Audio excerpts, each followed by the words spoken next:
বিদায় নিয়েছে শীত।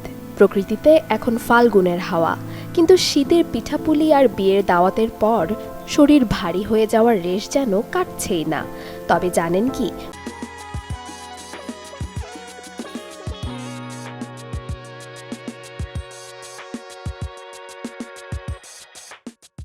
বসন্তের শুরুতেই শরীরকে ভেতর থেকে পরিষ্কার বা ডিটক্স করতে প্রকৃতি নিজেই আমাদের দিয়েছে দারুণ সব রসদ। ফাল্গুন মাস মানেই নিম পাতার সময়।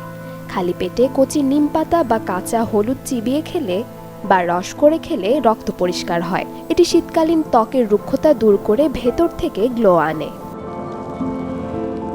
বসন্তের সবচেয়ে বড় উপহার হলো সজনে ডাঁটা। এতে আছে প্রচুর অ্যান্টিঅক্সিডেন্ট।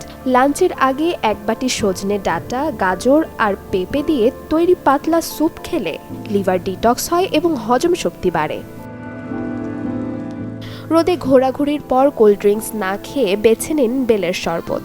এটি অন্ত্র পরিষ্কার রাখে এবং শরীরে জমে থাকা দূষিত পদার্থ বের করে দেয়। চিনির বদলে সামান্য মধু বা গুড় মিশিয়ে নিতে পারেন। বাঙালি ঐতিহ্য অনুযায়ী ফাল্গুনের শুরুতে উচ্ছে বা করলার মতো তিতকুটে খাবার খাওয়ার চল আছে। ডায়েটে অল্প পরিমাণে করলা ভাজি বা শুক্তো রাখুন। এটি মেটাবলিজম বাড়াতে এবং রক্তের শর্করা নিয়ন্ত্রণে সাহায্য করবে। Desk report, channel 24।